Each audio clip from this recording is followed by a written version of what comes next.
Boom! We are live, ladies and gentlemen, boys and girls. It's your boy, Nolan Hawkeye Anthony here. Wherever you may be, however you may be listening, I hope y'all are having a fantastic week, as always. And we have a lot of stuff to get into. The recruiting is in full swing. It is June. Iowa has received 2 commitments, which is a big deal. But before we get into all of our topics today, we have a jam-packed show. I want to mention going to 247hawkeye.com. Also, the best place to follow us is on Facebook, Nolan Hawkeye Anthony, and my partner, Dean Freen, a.k.a. Dean Frine, spelled F-R-E-I-N. And Twitter, at 247hawkeye. I'll put all the information in the description. And without further ado, let me introduce my partner, Dean. Dean, who was on a trip, a little excursion last week, so we missed them. Dean, how you doing, partner? I'm doing great. It's good to be back, though. I mean, it was nice to see family and friends and do all the things we did, but it was draining, by the time we got back. And it's good to be home, and I'm looking forward to my new routine, or my old routine, starting right now. You're absolutely right. When I went to Colorado that one week, and I had you and Paul do the show, towards the end of the trip, I was starting to miss so much, too much. My normal routine. Which as I've gotten older, I've realized that people are tribal. People enjoy being in their area, their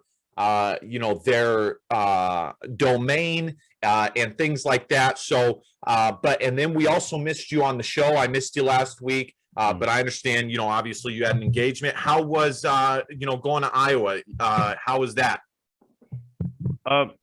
It was fine. I don't know how many people know that I went back there to bury my mom, and she had I did not tell anybody that. I wanted you to say that. Yeah, we buried her. So Saturday we had the burial, and then we went hung out at my sister's for a little while. Then we had the celebration of life, which was open to the public. Anybody could come. And to see all my old friends from childhood just show up one right after the other, I mean, that meant so much to me. I had a hard time keeping my composure because I didn't expect all that, to have all my friends show up. And my mom had treated them like they were her second children, and their moms did the same for me. We were just one big happy knit family with about 1 million kids in the neighborhood growing up. So that's so cool. It was very cool. I just really enjoyed it, and was still processing it that night after it was all said and done. So I'm back. Go ahead. It's behind us, and I'm ready to go. Yep. Before we move on, you never realize how much support you really do have, and by whom, until you go through a struggle in life that's difficult, and you do see those people who are supporting you and do support you. So that's good. I'm happy you got to go do that. I thought it was crazy that you had to wait this long with COVID. We're seeing with all this stuff, but I'm not going to get into all that stuff. Iowa Hawkeye sports. Dean, while you were doing your thing, there was a lot of stuff with the recruiting and all of that. First of all, folks, I will say this. I am not a recruiting fan, but Dean, I will say, just like anybody else, I can get sucked in, and it does become kind of addicting. You start to follow people along, and you're like, oh, that dude's going to Iowa. I want that dude to go to Iowa. And then he doesn't, and that happens to many, many different schools. It's not just Iowa that goes through that. One thing that I find very, very interesting, and by the way, folks, Iowa recruiting specifically, I don't think that they'll have a top 25 class this year. I'm not saying that they should not. I do believe that Iowa every 5 years should have 2 top 25 classes. I think that is where Iowa has gotten to. So they should have 2 every 5 years, not every year. Last year was different because there was so much in-state talent, so much out of character, uncharacteristically, an abundance of talent for the state of Iowa. So I don't know if they will be able to duplicate that again. But I am curious to see, Dean, if Iowa will be able to. I don't know. I just don't feel that they are taking advantage of being a top 15 team in back-to-back seasons. Even though they just had a top 25 class, and I'm probably not giving that enough credit, and I am probably overreacting. I'll purposely admit that, but there are some parts where I'm like, dang, Iowa should be getting that guy. Iowa should be in on that guy. What have been your thoughts so far on the recruit? By the way, folks, Iowa just received a commitment from Wisconsin linebacker Jaden Montgomery, a legacy recruit. Also, a 3-star offensive tackle out of Wisconsin, who I think is very, very good. I did a review on him. You guys can check that out on YouTube, Nolan Hawkeye Anthony, or anywhere you listen to your audio. And by the way, Dean, when Iowa first got into the state of Wisconsin, I thought it was a fruitless exercise, but it's turned out that it's actually been a very good idea. They've done excellent in that state. So what do you think about recruiting, just in general so far? What have been your thoughts on it? And then what do you think of Iowa landing its last 2 commits, especially from the state of Wisconsin? Okay. Besides Montgomery, who else did we pick up this week? Jack Dotzler. Okay. Honestly, I'm expecting that. I'm expecting a lot of commits between now and the end of this month. Yeah. Especially since a lot of the ones that they offer, I know Iowa's offered almost everybody and their brother lately, but those guys will want to take their visits first. So hopefully they're impressed with Iowa's camp and facilities enough that they'll take the rest of their visits and they'll come back and they want to be a Hawkeye. Early on in this recruiting process, every offer I feel like is a good offer for Iowa, because I don't get worried about offers until we get to December and January, and because then I feel like Iowa's out there just offering somebody to fill a scholarship, unlike Fran, who doesn't offer just to offer. So the early offers I feel like are the best ones for me, because these are the ones that fit Iowa mold. These are the ones that Iowa really wants to get after. And so we're not going to get all these offers. I understand that.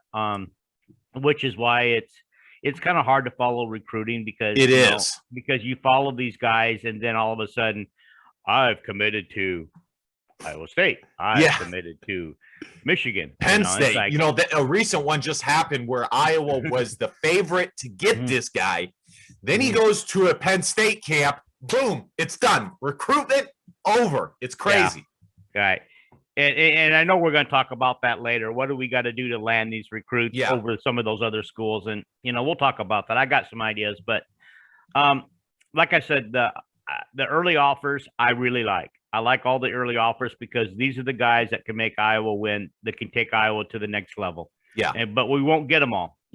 Hopefully we get a few of them, but we won't get them all.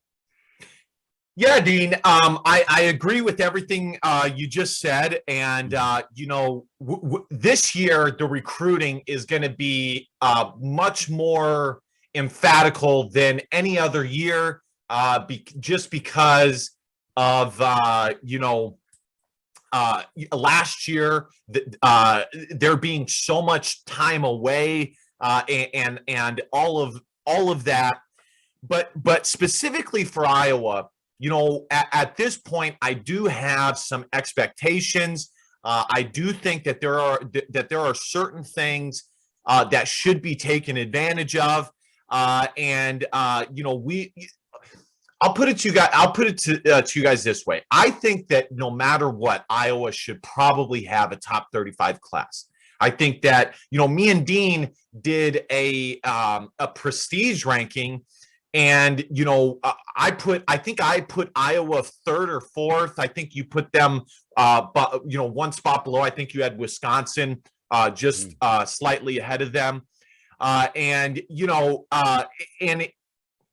like you said, they're not going to get everybody, and it is a bunch of individual cases. But I do think that there are some things that they could shore up a little bit. By the way, folks, here are some of the guys that we did go over this last week that they are in on. And by the way, when it comes to Iowa, there's really not a ton of information. You look at other schools, you see videos popping off left and right. And I'm not saying that is what I want. I'm not saying that that's what I want. Because I would actually prefer some other things than that. But, I do think that some of those, having an inside look does provide both recruits that are outside or that are on the peripheral, an inside look into the program, and it allows fans the same thing. But probably the biggest thing, Dean, that has been going on with Iowa is they like to be a traditional school. And my thinking has been that you can be a traditional school and still be proud of said school and put it on display for people to see. And I don't think that there is anything wrong with that. What do you think? You talking about Iowa being a traditional school? I guess I lost your train of thought there. Okay. Excuse me one sec. Okay. As far as Iowa being a traditional school, they have tradition. They have expectations. Fans have expectations. Parents has expectations. And traditionally they live by those things. Yeah. But again, I'm going to save that thought for later. Okay. And that thing, because I don't want to get too involved in what my ideas are about what we can do. Let's get into that. By the way, folks, one thing I was frustrated with over the past week is, and I'm not sure I could do this, and I will tell you, my personal experience with this stuff was so much different than these kids. I mean, football in a sport like water polo are on such different levels. I just can't even compare it to myself. I really cannot, because it is on such a different level. But it does get one thing that I would find frustrating if I was a coach is, you put all this time into getting someone. And and I don't know what's going to happen with this guy. He's a cornerback out of Texas. Iowa puts Jalen Peoples. Iowa puts so much time into getting him, and he has an official visit set up, and then it just goes away. He just cancels it. That would be so frustrating as a head coach now, or any coach. Now you get paid thousands and thousands of dollars to be frustrated, so that's okay. But I'm not sure I could do that. Now, moving on. I did have some ideas. How would Nolan Hawkeye Anthony, if he was hired as a consultant, how would he try and help Iowa outside of actual on the field results? How would he improve the Iowa Hawkeyes football program specifically, not the athletic, the entire athletic department, because I actually think Gary Bart has done a pretty good job there. Mm-hmm. But just the Iowa football team. So we're going to get into a few of those topics here. Number one, Dean, I do think one thing that I would think about doing And I am curious what your thoughts on this are. Growing up in California, the Cyhawk game, I have not been as high on that as other people have. You know, I'm not poo-pooing it. I'm not poo-pooing it, but it's just not as big of a deal for me as it probably is for in-state people. For example, when I did the poll of who was the most hated rival for the Iowa Hawkeyes, Iowa State was number one. And that surprised me because they're not even there. To be honest, their game has almost zero implications on Iowa at all. You know, Iowa could lose to them and still finish, you know, top 10 in the country and win the entire Big Ten. Overall, I do not see many positives for Iowa specifically in competing in that game. However, I would not get rid of it completely. What I would do is I would immediately push for Iowa to play Iowa State every other year, which would allow for Iowa to schedule, you know, a Baylor or a Notre Dame or, you know, a team like that. You know, Bob Stoops, when he was on The Herd with Colin Cowherd, he said that because basically Colin Cowherd told him or asked him why they scheduled all these top tier teams. And he said, when you're elite, you have to play elite teams. And when he said that, I could not agree more. Once you get to that level, in order to stay at that level, you do need to play higher tier teams. Now, I'm not saying that you have to play higher tier teams just for the sake of doing it. When you play a Notre Dame, what you're getting with that is you're getting the state of Indiana. You're getting young viewers who would watch the Notre Dame Fighting Irish, but they're also watching you, so they become familiar with your program. And it broadens your reach as a program as opposed to just staying regional. Dean, what are your thoughts on my one-off Cyhawk game? What do you think? Well, we obviously the Cyhawk game is going to take on new meaning starting this year with Iowa State becoming, of course, this year they're ranked elite because they're basically the way the experts have it, they're one win away from Oklahoma for being in the playoffs. Yeah. And okay, so that's how they got them ranked. So this year, playing Iowa State, people get what they want. They wanted to play a quote an elite program. It's not a national program yet. Yeah, it's not. They wanted to play an elite program. That's where Iowa State is going to be this year. Well, let me ask you, Dean, what does Iowa, just looking at it from Iowa's perspective, and what I am proposing, because, you know, some people on Facebook were like, no, you can't do that, you know, and I understand that. I get that.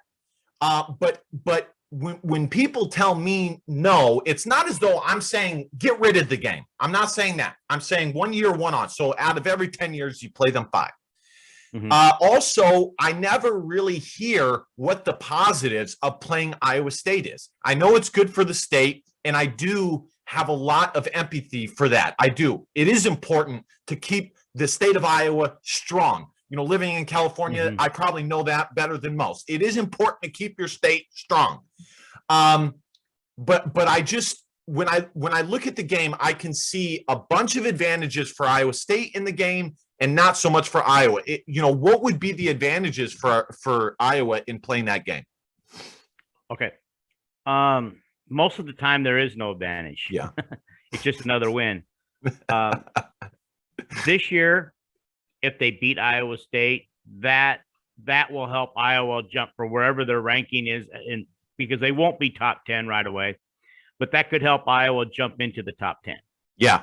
And make some noise for the rest of the year, providing they've already beaten Indiana. So I don't know. This year is a whole different meeting, but if we're talking like normally, Yes. just like normal years, because we don't know if Iowa State's going to sustain this rise that they're on, but right now that's where they're at. But I agree with most people. I would like to see us play a national elite brand team. Wouldn't mind playing Alabama once in a while, a Notre Dame, Georgia, Clemson. Yeah, we might get our butts kicked, but here's what I liked about what you said. Yeah, we're on national TV, and the people of let's say we play Alabama, people of the SEC area, Alabama, the kids get to see Iowa. They get to see what we're all about, and our name gets out there better. I mean, Wisconsin doesn't run from playing a national brand. Ohio State hasn't run from it. Michigan hasn't run from it. Yeah. In our thing. So, we do need to find a national brand to play. Maybe Iowa State becomes that national brand eventually. They're not there yet. They are there this year, but, like we said, we don't know if they're going to sustain it or there be any drop off, because it remains to be seen, because Iowa's never been able to sustain success. They always get, it proves it, like 2002, 2009, 2015. We've never been able to capitalize off of those seasons and keep it going. We did after the 2002 season, 2003, 2004 were all 10-win seasons. And I believe they finished in the top 8 all 3 seasons.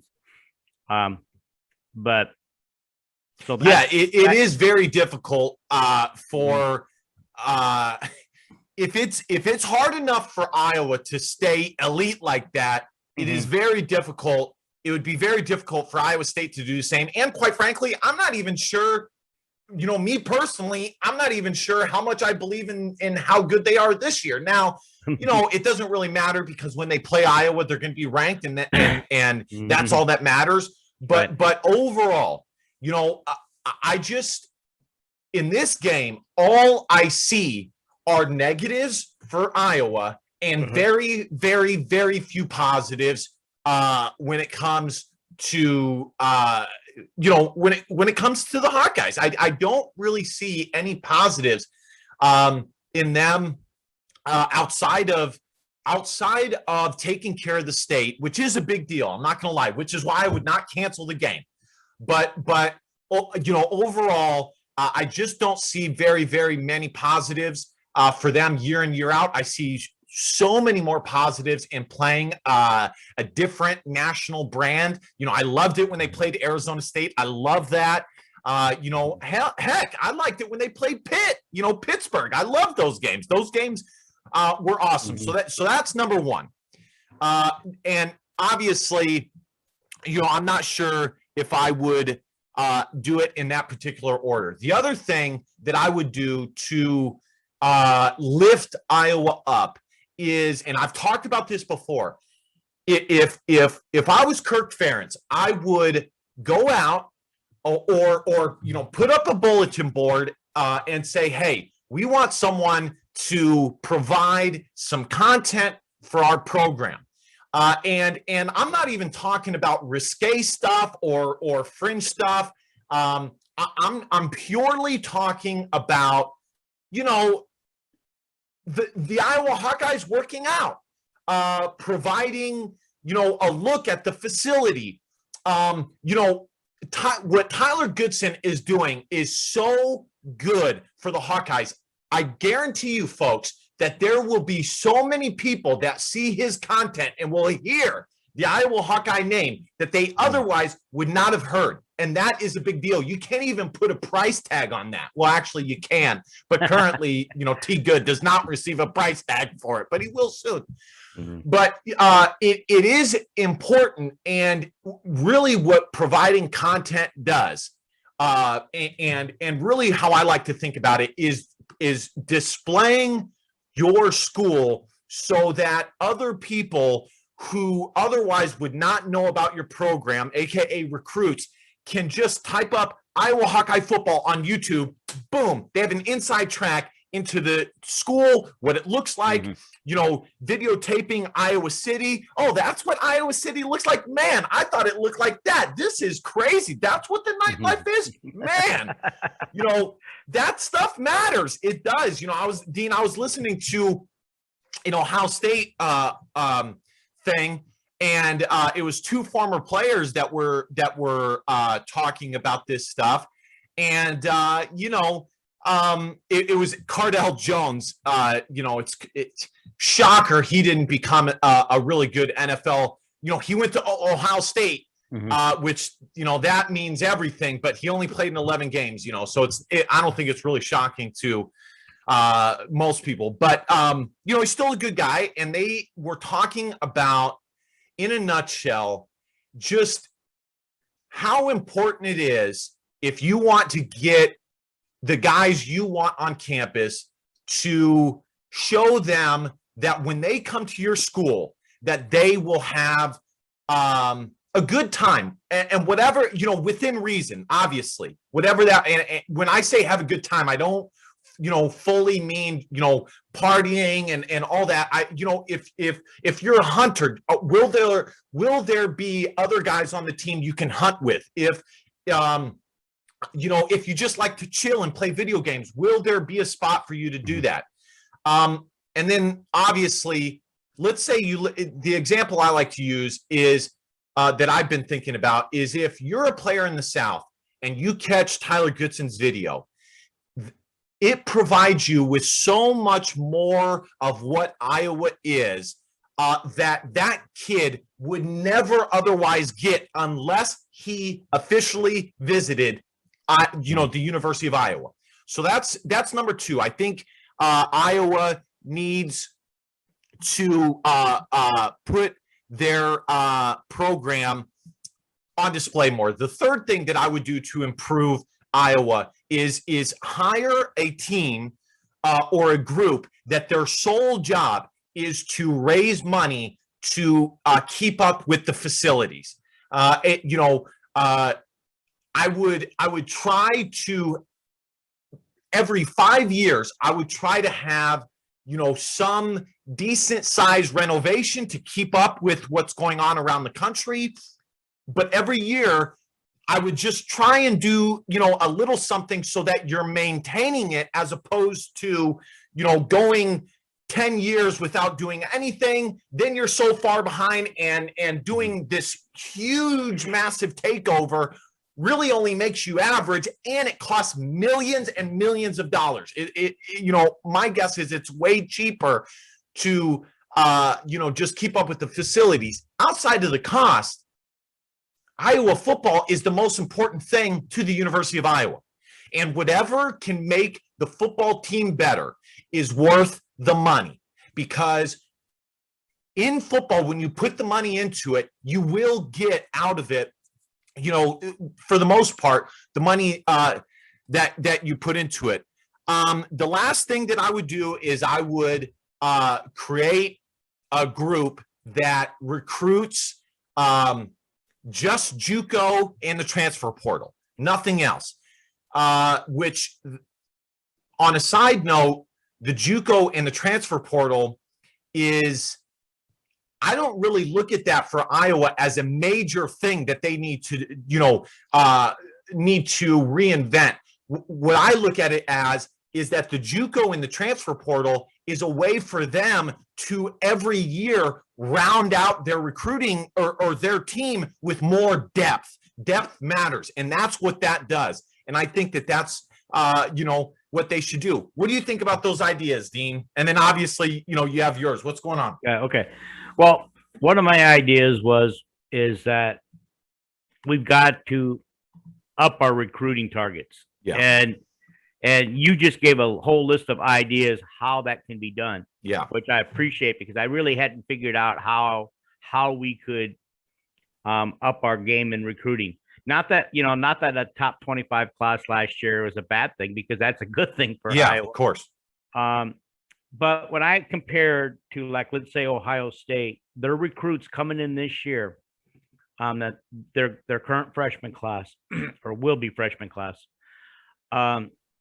They have 16 top 100 players. Iowa has 0. Yeah, you're right. You're right. You know, as a matter of fact, I think one of the articles I read said Iowa's last top 100 recruit, we lost him to Alabama. That lineman, I think. Oh yeah, Ross Piercebacher. Yeah. And so I got to me thinking, I mean, for the amount of great players and talented players that come through Iowa, none of them have been top 100. And so that's where we got to get. We've got to target these top 100 and believe that we can get them. And you just laid out a whole bunch of reasons how we can get them by continuing to keep our facilities upgraded. Yeah. Keeping the Iowa name brand out there, you know, in many, many different ways, using social media, using the YouTube, things like that, you know. T Good, that blog that he does, that can't hurt. That helps a lot. Right. I wish more players would do that, you know, love their school and their job so much, and that they want to play in the NFL, that they're willing to show what they're doing in the off seasons and things like that. Yeah. So those things are all good to help. So we're trying to figure out how to get there. But one of the other things I kind of considered is we've got to change our tradition on how we play the football game. Okay. We've got to be a more exciting, wide open team, because that's what players want these days. You notice that a lot of the great recruits, you know, Ohio State is a wide open team, you know. Yeah. They can score a lot of points. Even Iowa State is a wide open team. True. You know, we need to get more wide open. You know, granted, we opened it up a little bit better this year. You know, 31 points is best we've done for a long time. I think that's what we averaged, I believe, this year. But we've got to do better. And what would you say to someone who says, well, Iowa being different than everybody actually helps them in recruiting? What would you say to that? I would say that I don't believe it is, because we're getting decent quarterbacks. Yeah, because true. Iowa plays the pro style offense, but we're not getting the great quarterbacks. We're not getting the ones that can be game changers. The one that if you're down by 2 touchdowns in the last 5 minutes of the game, they can figure out a way to take you downfield and get 2 touchdowns to win that game. Yeah. You know, look at well, here's a good example. I don't know how well he did in college, but Mahomes for Kansas City being down, you know, they get down and they come back. They drive down the field. I believe they did that against the 49ers. Drive down the field and take the lead away from 49ers. I'm trying to remember. Or Tom Brady, you know. Also, I think they were down in the Super Bowl and came back and won it, because Tom Brady had that cool calmness, and he would just go out there and he would find the people he needed to find. Right. To take them downfield. I just don't. Yeah. And all the decent quarterbacks that we've had, we don't really have that. I mean, yeah, we've had some exciting last minute drives where we've stolen some wins away. But that needs to be more consistent. Iowa needs to believe they can go out every game and win. Example with Penn State, when we had Penn State down and they came back and they just put that dagger in our hearts when we thought we had that game won a couple of years ago. Yeah. And just took that win away from us. We had that win. Or Michigan State, you know, when they spent 15 minutes of the clock, almost the entire fourth quarter, of using up clock and just running downfield against Iowa to take away the Big Ten title away from Iowa, you know, in the closing seconds of the game, you know. Yeah. That was a phenomenal drive, but they kept doing it. Fourth down, you think they'd punt the ball because there's plenty of time. No, we believe we can beat Iowa. So we're going to go down, and everybody knows they spent the better part of the fourth quarter taking that win away from Iowa. And that's what Iowa needs. They need somebody who can step up and just do that, just has that confidence. And so I think we need to upgrade in the quarterback area. I really believe that our quarterbacks are not going to get the job done consistently. We need to be consistent year in and year out. Ohio State just plugs in a new quarterback every year. You Yeah, know, it that's doesn't true. matter who quarterbacks the team. There's never a drop off. We can't have that. Yeah, that's true. You know, I've told you that I think that Iowa has done a decent job. I mean, that their last three quarterbacks have gone to the NFL, whereas other programs, they're lucky if they get one, out of their last four guys. But those are all the small things that I would do because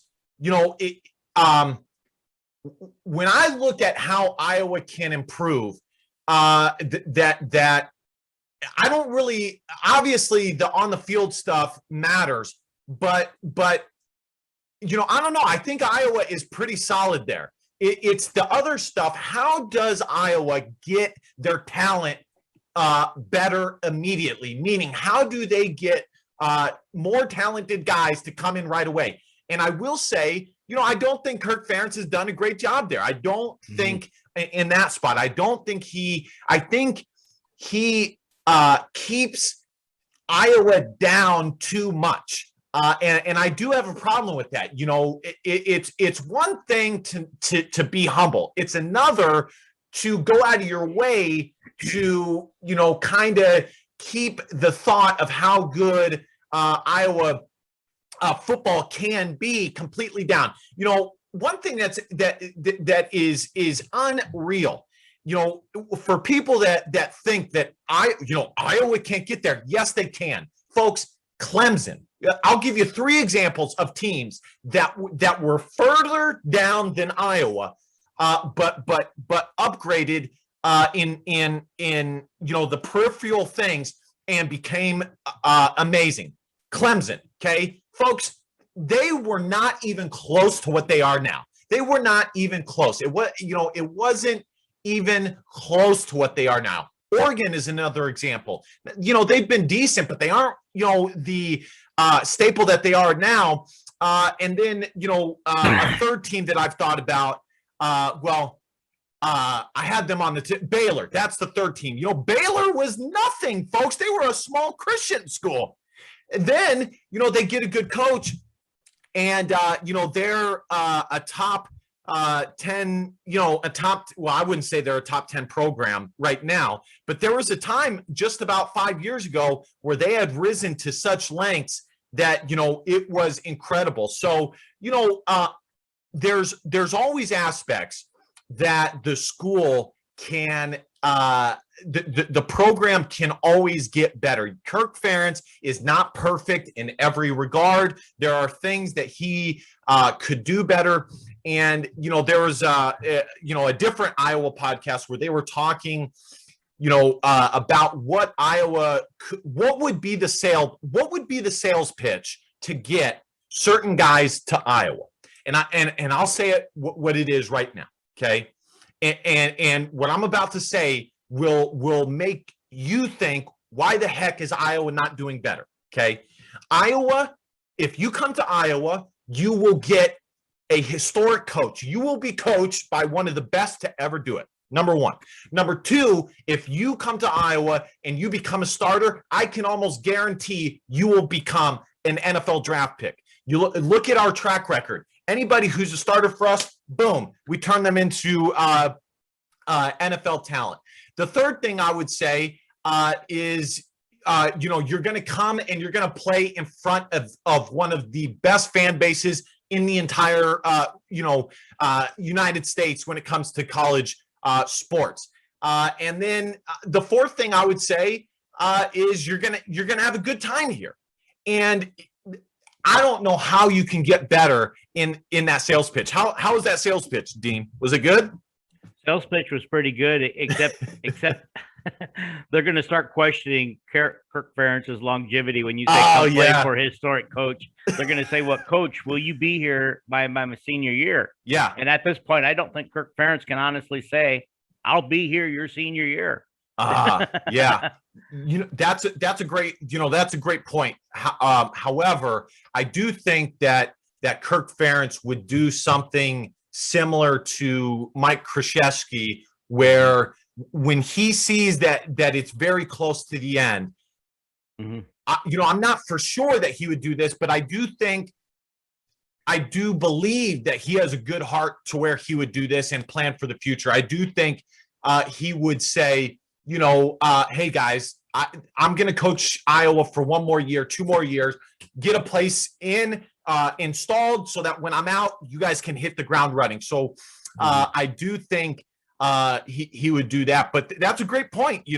It's 10 years ago is already gone. And back then, people thought that, he only had 5 years. The difference is, he's 70 years old now. He's getting up there. And I'm pretty sure that, he is interested in what he can do with life outside of football. And me as an Iowa fan, I want Iowa to be in the best position to win and continue with continue in stride and keep it going. All right, ladies and gentlemen, I want to mention going to 247hawkeye.com. Following the best place to find me and Dean is on Facebook, Nolan Hawkeye Anthony, my partner Dean Frayne, and then YouTube, Nolan Hawkeye Anthony. Dean, college football playoff, that was announced. It has not fully been announced. But the leader for the college football playoff, the leading thought is a 12-team playoff. And obviously, again, as an Iowa fan, how does that affect Iowa and the Big Ten? And I don't really have an issue with the playoff as it is. I don't really have an issue with an 18 playoff or even a 12. But one thing that I don't understand is when people say that the regular season will not matter if you extend it to this amount of teams.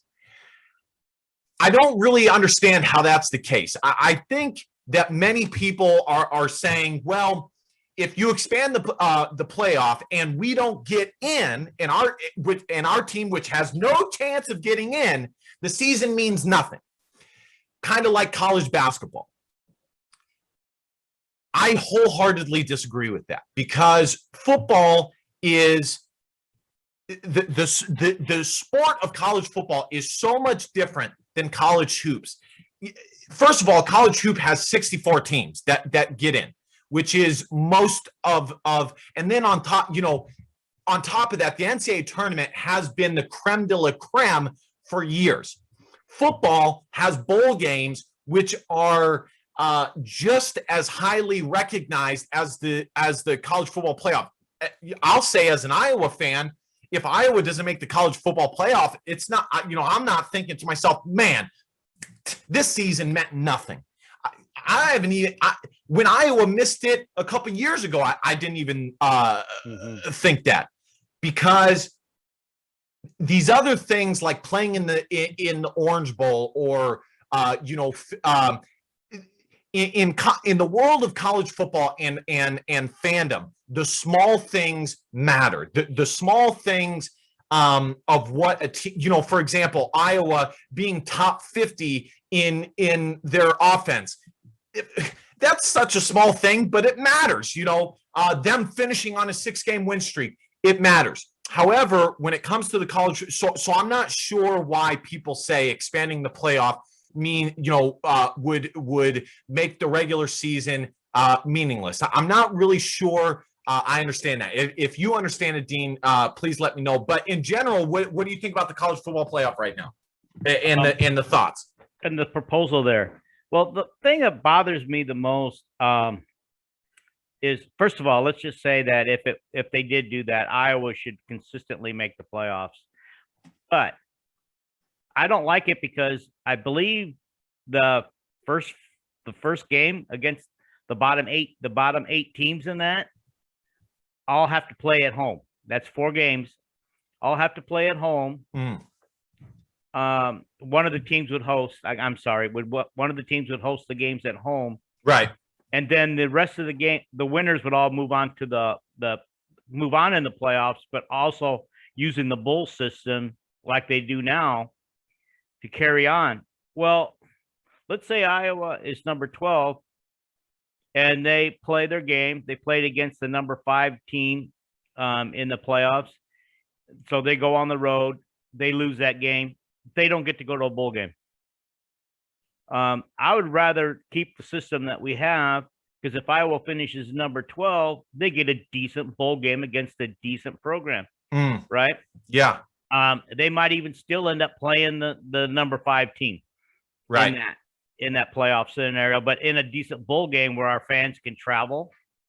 I don't know, because honestly, the way it's set up, I would guess that the playoffs would start almost immediately, a week, if maybe not 2 weeks after the Big Ten title game. And so I'm not sure how I totally feel about that, but I feel like the bottom 4 teams in that, or the losing 4 teams, lose out on a true bowl game. And I don't know, maybe considering that they made the playoffs with a shot to go to the title game is all they really need. They don't really, because you got to win that game to get to a bowl game. And so I guess I'm kind of mixed. I mean, it's all new to me. I did read it, but that's where I'm at right now. I'm not sure I like the new system. Yeah. Maybe a top 8 using the bowl system would be better. Yeah. Just forget about the bottom 4. Well, here's the deal, folks. Listen, as an Iowa fan, obviously I want Iowa to play in the college football playoff, but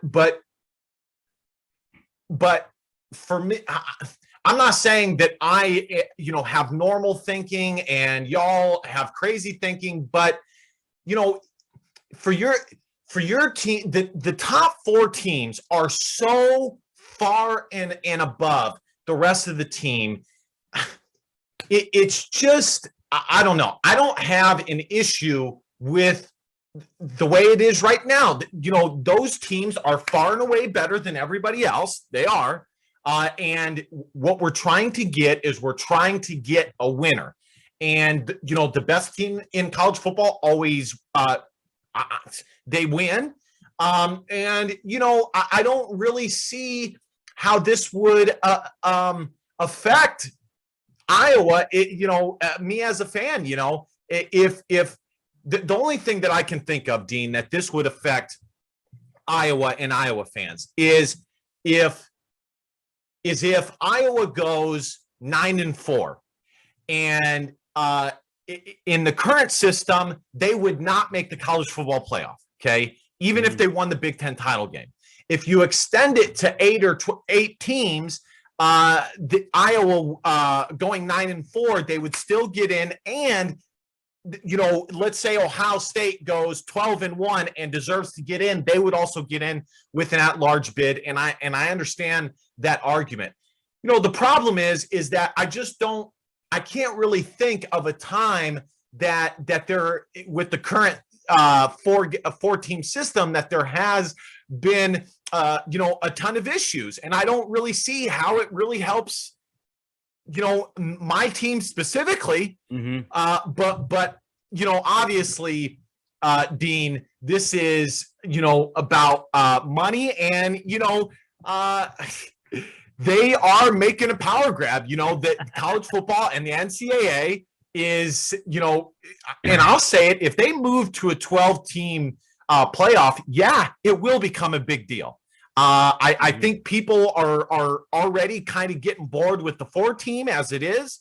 I think when you expand it, because there is an argument to be made that the 4-team is so exclusive that that you abandon so many fans that you could otherwise get if you added more teams. And I get that, but if you're going to make an argument that this is good for college football and individual fans, I'm just not sure that I can buy that. I can buy that this is that this will make money and this will get fans interested, that otherwise wouldn't. So, I don't know, Dean. I'm not against the expanding it to 12 teams, but I also don't really see a reason not to just keep it at 4, because I enjoy the bowl games. I enjoy thinking about, okay, Iowa's not going to make the college football playoff, such as the same thing as 104 other teams. Okay, where are they going to play their bowl game? Okay, they earned this bowl game. I like that. That's a big deal. Who knows? Maybe they are going to keep the situation where if you're a top 12 team, they're going to do the top 12 bowls. Because the way they have it right now is they have, they're alternating the BCS bowls. So I don't know how many BCS bowls there are, but they would put all the BCS bowls in the top 12. And so, if you make the top 12, that's your bowl destination is that one game. If you advance, you advance. If you don't, that's it. You lost in the bowl game. But I also don't know if they are going to do that, Dean. I really don't. So here's something that bothers me. Yeah. Okay. So teams on the 12-team playoff, teams 9 through 12 would play on the road at the home stadium of the team that they're playing. That will be filled out and sold out and maxed out with their fans only. Maybe a few of our fans get in to watch. But in a bowl game, they go to a bowl game and play that same team in a bowl game. Then you have equal opportunities to have equal number of fans there. Plus, they get to go to a bowl destination. That's interesting. This whole thing really is it is such a mess, and I don't know if it's a mess, but overall, I'm not sure how much this matters for Iowa fans specifically. But Dean, if you move it to 12, I can see a situation where Iowa ends up as a top 12 team and makes it into a bowl. What do you think? Or makes it into the college football playoff? I would think that Iowa program should consistently at a 12-team playoff should consistently make the playoffs. Maybe not every year, but they should be consistently there. Really? So what is consistently for you? Would that mean every other year, or like out of every 5 years, 2 times, or what does that mean? I would say 2 to 3 times every 5 years. Okay. I would agree with that. And overall, this goes to the thinking that I'm having, which is that Iowa needs to take advantage of their success. They need to take advantage of the amount of guys that they have put into the NFL. They need to take advantage of the wins that they've had. And listen, overall, I might be overreacting. Iowa did just have a top 25 class, but there are certain respects where I'm like, I don't know if Iowa is fully taking advantage of that. I looked up just for shoots and giggles. I looked up the top 25 facilities in the entire country. I looked up as also the top 25 college football stadiums. Would it surprise you, Dean, to know that Iowa is consistently not considered not only a top 25 stadium, but having top 25 training facilities? Does that surprise you? It does. It does, because I thought from what I heard that our facilities were top notch. Me too. But apparently, it's not the case. Now, obviously, it is objective who you put into the top 25. But again, here's the deal: if people don't know that you have a top 25 caliber facility outside of Iowa fans, then you're missing the entire point of having a top 25 facility. The entire point is so that people can say, oh man, look at Iowa. Look at that. Man, that is incredible. But this is what this site said. Iowa is the next they checked in at number 16 for them. I did have something where you could look up a team and you could look up where their biggest fan bases were. I don't know why it's not pulling up on my computer. Strangely enough, Dean, if you look at Iowa specifically and you look at the most important where Iowa fans are heavily concentrated, there are some spots. Like there's a spot up in like the northernmost part of California where Iowa has a very I couldn't see the county, but they have a very strong fan base. In the state of South Dakota and North Dakota, there are some spots where Iowa is one of the top 3 most popular teams. And then in the state of Iowa itself, Iowa is top 3 everywhere. But it did surprise me that there are some spots where Iowa State is in fact more popular than Iowa, that Nebraska is in fact more popular than Iowa. Does that surprise you, Dean? No, not at all. Both those guys have their fans, have their rapid fan base. So yes, it doesn't surprise me that both those schools would have a bigger fan base, especially Nebraska. Yeah, Dean, I would say on every county that is right next to Nebraska. Nebraska is the more popular team, which does curb my idea of recruiting a little bit because it does make me think, okay, just because the guy is in state does not mean that it is a guarantee for Iowa to snag that guy. But here are what some people wrote about the Iowa Hawkeye Stadium. The Hawkeyes have one of the most passionate fan bases in the country, and nothing allows them to show it more than their intimate stadium. Listen, folks, I've been to Kinnick Stadium once, as most of you guys have probably been several times. It is very intimate. You are very close to each other, and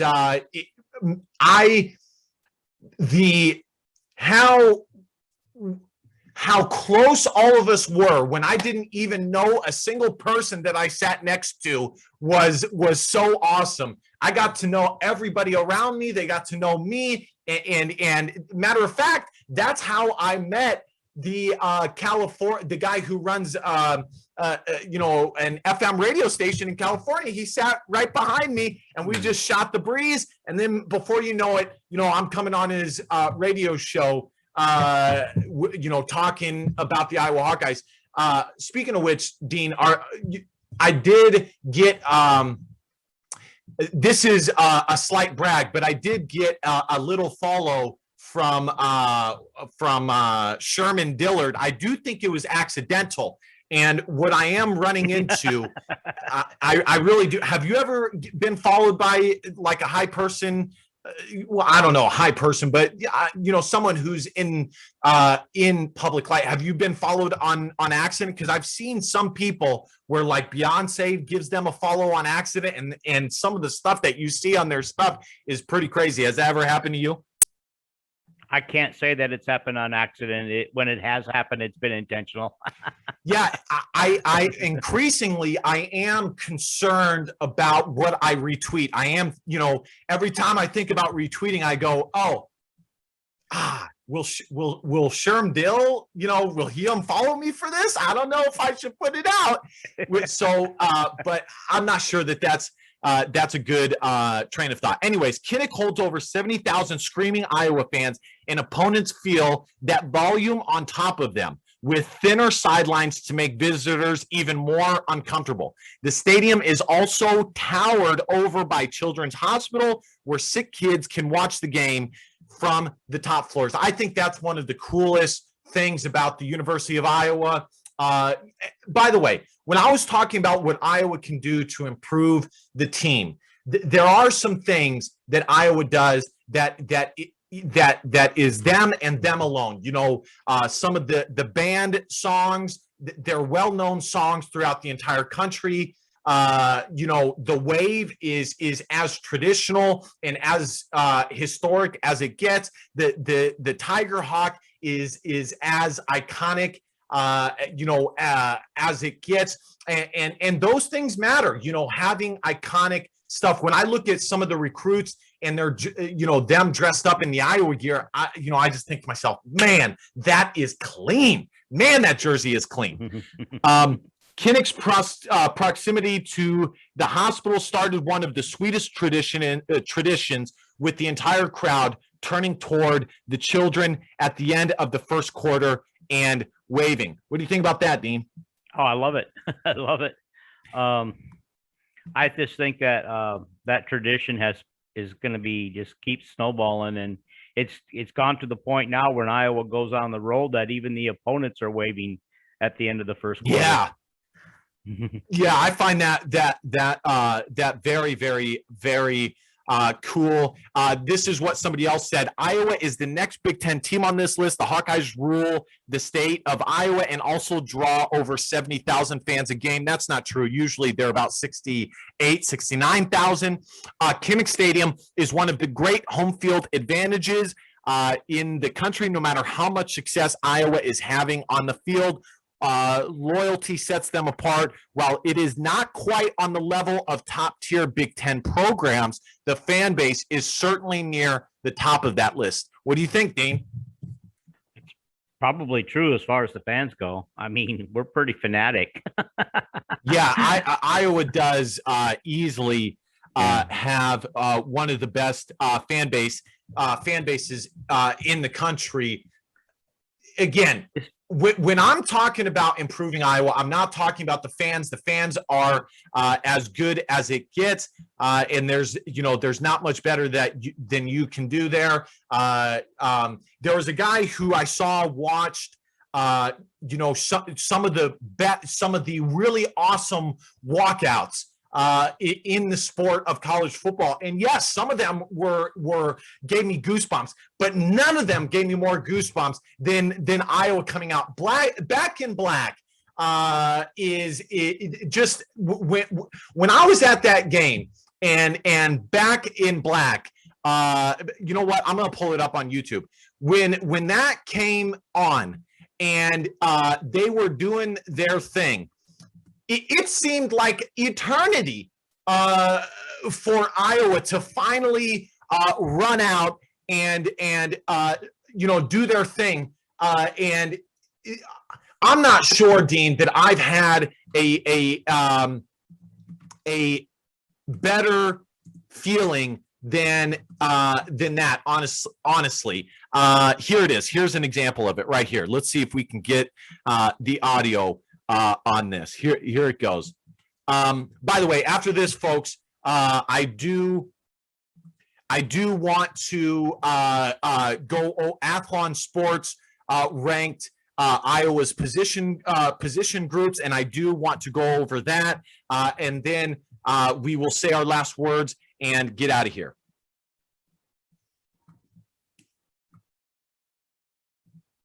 Whew. I'm getting goosebumps right now. Is there any audio? Because there's no audio. Can you not hear it? No. That defeats the whole purpose then. Gosh darn it. Let me see if this helps. Mm-hmm.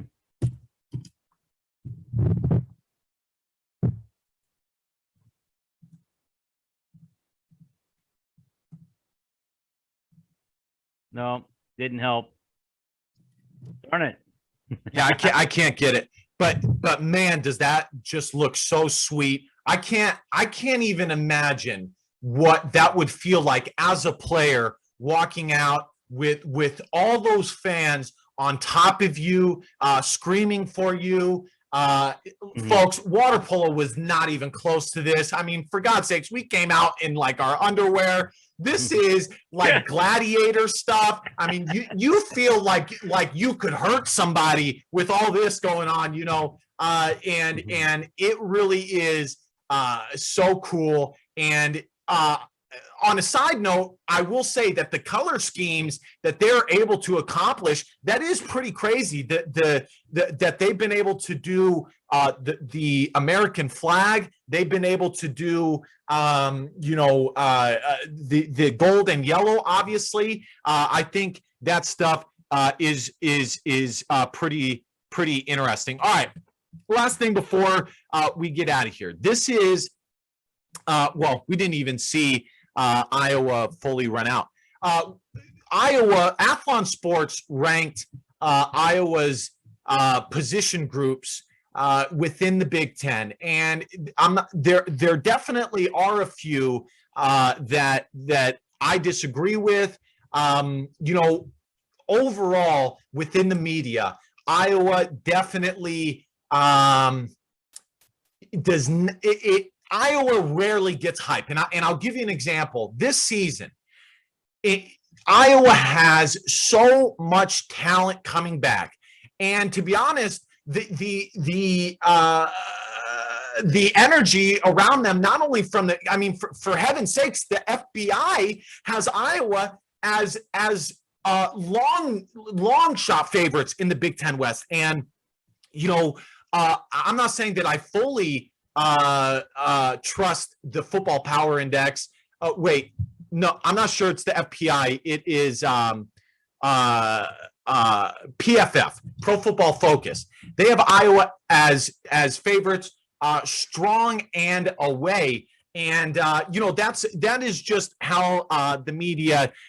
This is taking forever for them to run out. This is what it was like when I was there. I was just like, geez, Louise, why is this taking so long?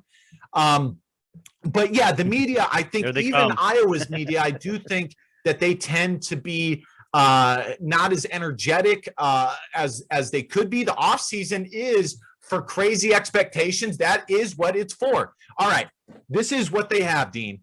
They have quarterbacks 9th. Do you agree with that? And this is the entire position group, not just the starting quarterback, even though the starting quarterback is probably the highest thing. Do you agree with Athlon Sports ranking Iowa's quarterbacks 9th in the Big Ten? I think it's a little low. I think we could be a little higher, but I don't know. Okay, I would say that Iowa's position group here is actually too high. I'm fine with Spencer Petras. I'm fine with Padilla, but outside of Padilla and Hogan, I mean, they're really, Hogan was fairly recruited high, but Padilla was pretty low, and so outside of Spencer Petras, I'm pretty sure that other places recruit better than, maybe not recruit better than Iowa, but the position group is stronger. Running backs 4th. I definitely agree with that. I think that Derek Foster did an excellent job with the running back group going before he left. I do think going into the season, Tyler Goodson is a top 2 running back, potentially the best running back. And I do think what's behind him is very strong as well. My guess is that Ohio State, Penn State, Michigan, and Wisconsin would be contenders with Iowa with the running backs. What do you think, Dean? Do you like the 4th ranking there? Yeah, I think that's perfect. That's a perfect spot. Yeah, I think it's a perfect spot too. Wide receiver and tight end 9th.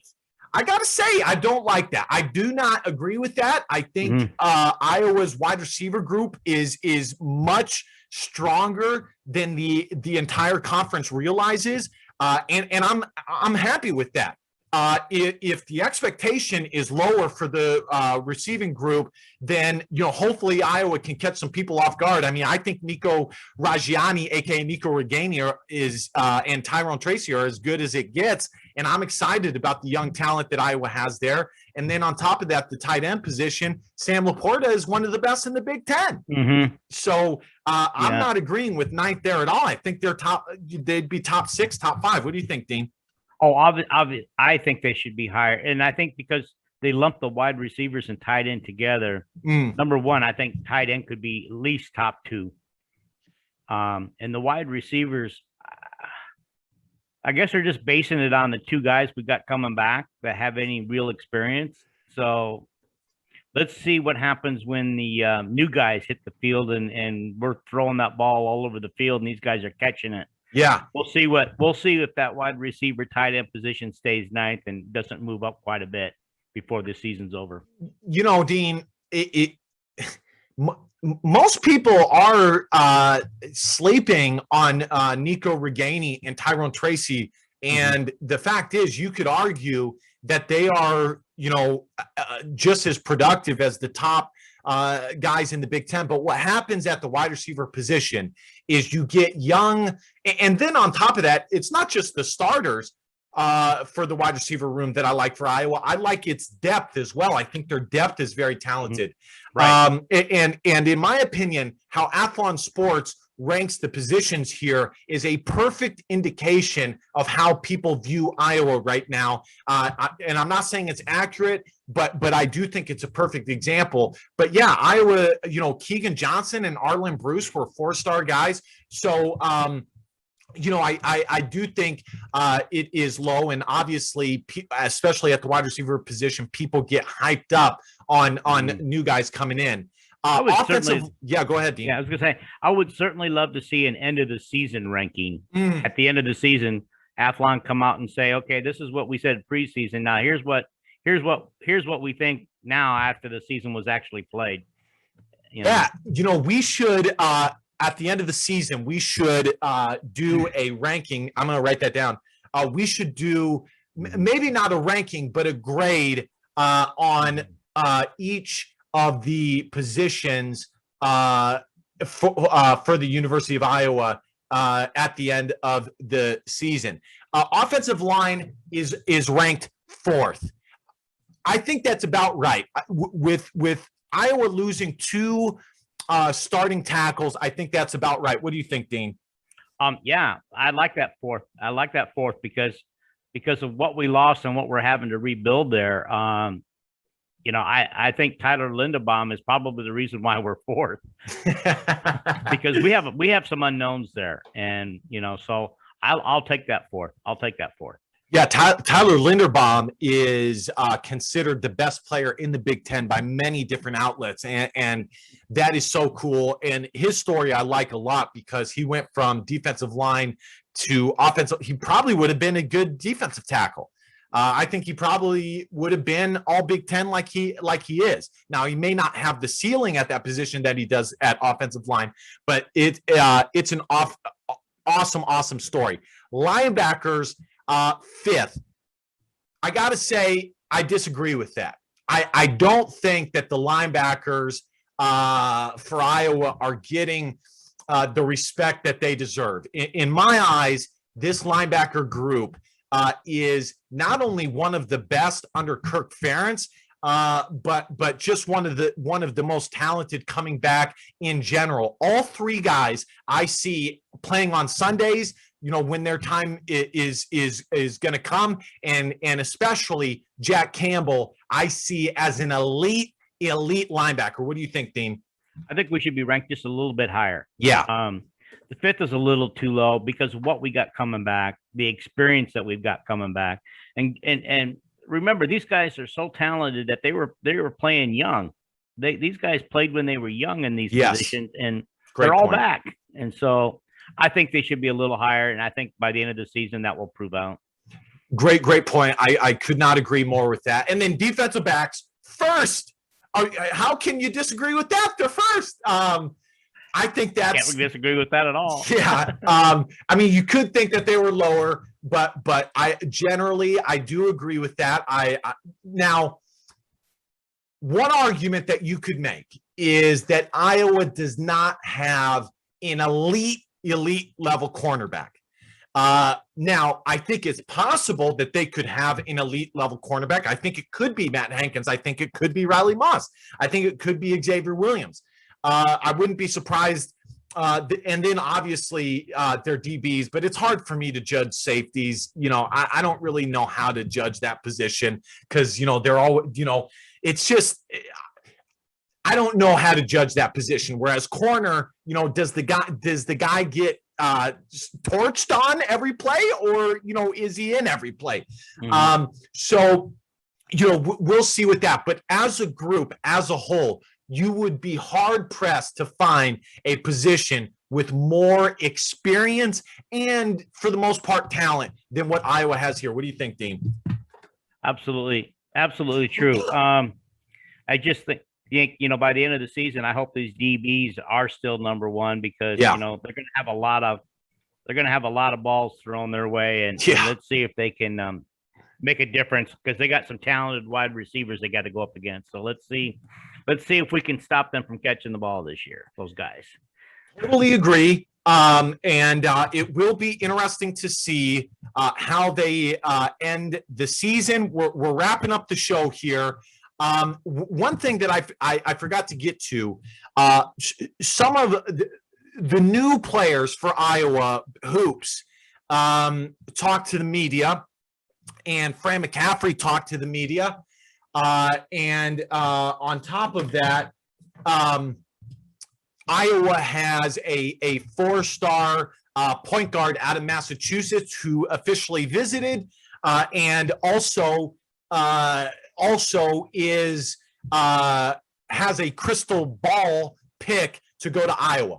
How much stock you put into crystal balls, that's your own prerogative. I take them with a grain of salt, because here's the secret that most people don't tell you about the crystal balls is, let's say I put in a crystal ball pick for Iowa. Right before this guy commits, I can change it to someone else and make it seem like I knew it all the time, when in fact you were wrong most of the time. You just got it right at the end. So I don't know. That's up to you. But if Iowa lands point guard Desante Bowen, I think for Fran McCaffrey, that will be a massive staple in his hat. One of the biggest criticisms for him was not only does Iowa not recruit as well as they probably could, but they struggled to recruit point guards. And I fully have disputed that. Iowa has landed some very talented guys. Mike Gesell was a highly rated guy. Jordan Bohannon was considered a 4-star by ESPN. Joe Toussaint was as well. The JUCO point guard who ended up going to Georgetown, chose Iowa and then went to Georgetown, was a highly coveted guy. I'm blanking on his name right now. So Fran McCaffrey has done just fine. And then Connor McCaffrey, if you consider him a point guard, was also a 4-star, top 150 guy. For me, and then obviously Iowa has Jaden Schutt out of Illinois, and then they have Aiden Shaw out of Kansas, all officially visiting. But again, they had a center. His name was Will Shaver. He had an official set up for Iowa, and this is why recruiting is so frustrating, because Iowa worked so hard for this guy. He gets an offer from North Carolina, and 1 month later, he's committed to him. And folks, that is how recruiting works. If you think that a majority of the recruits look at each program with a fundamental eye and what it can do for them, you're wrong. Bias comes in so much, and all these other things that you would think does not matter ends up mattering, and so it's strange like that. But what I wanted to get to was Fran McCaffrey and his comments, and Peyton Sandfort. One thing I find interesting, Dean, is and just overall interesting is Jabo. He's been at Iowa for half of Fran McCaffrey's career. Mm-hmm. I'm not saying that's a bad thing, but it is very, very interesting. I was hoping that Jordan Bohannon would take I wouldn't say a back seat, but a more limited role. And I gotta say, it does not look like that's going to happen. I do think he's going to end up being the starting shooting guard. I don't think that should be the case, but I do think that's going to, going to end up being the case. And, so that is what it is. And then Peyton Sandfort said that he's looking to carve out a role as a freshman, and he said it's really up to him. And then the other big news, Philip Rebraca saying that he's going to be at Iowa for 2 years, more than likely, as long as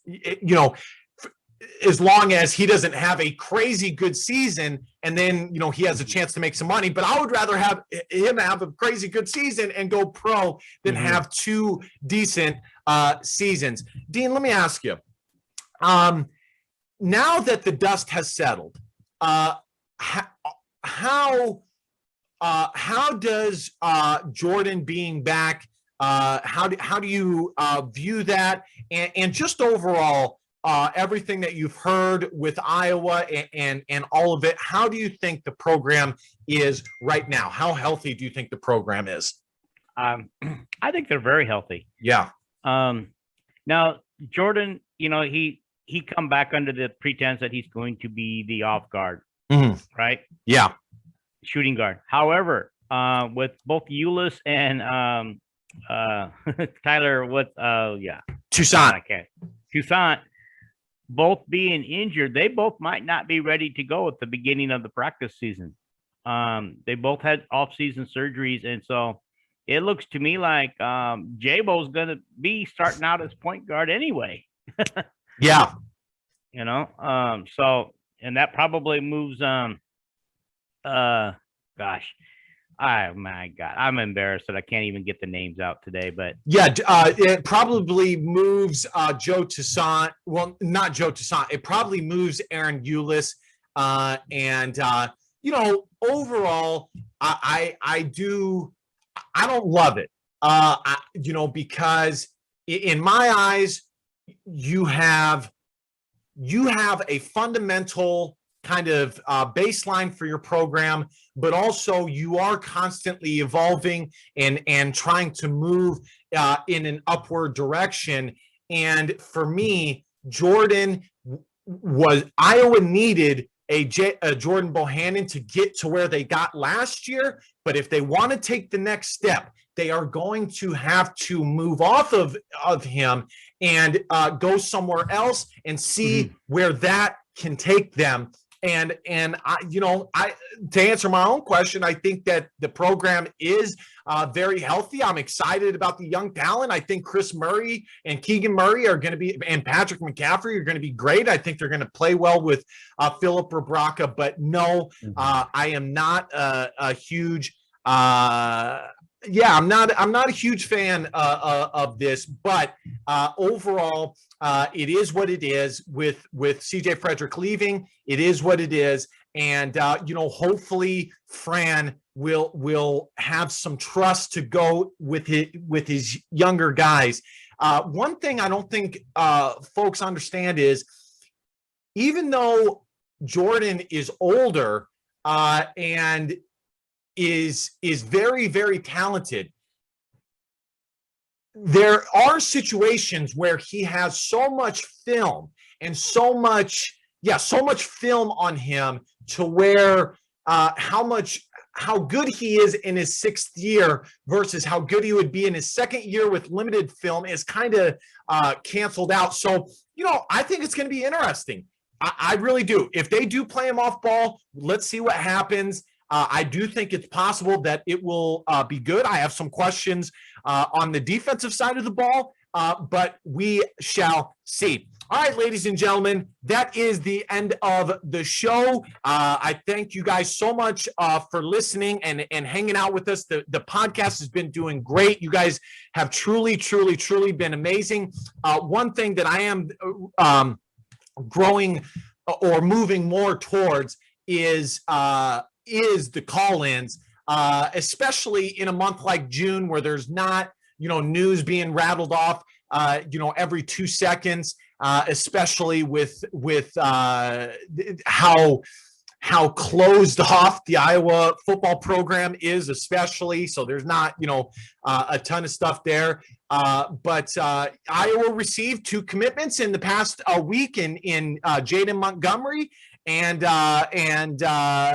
Jack Dotzler. I like them both, and I think that it's a big deal that Iowa went into the state of Wisconsin and got 2 players out of the state of Wisconsin. At first, as I said, I thought it was a fruitless proposition, but it has bore some fruit. So we shall see. Hopefully Iowa can continue its upward trajectory. Any last things before we head out of here, Dean?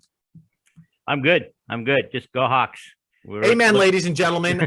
Again, be sure to share the show, like the show, and comment on the show. And remember, DBAP, don't be a pussy willow, and facts over feelings, because your feelings don't matter. Love y'all. Bye.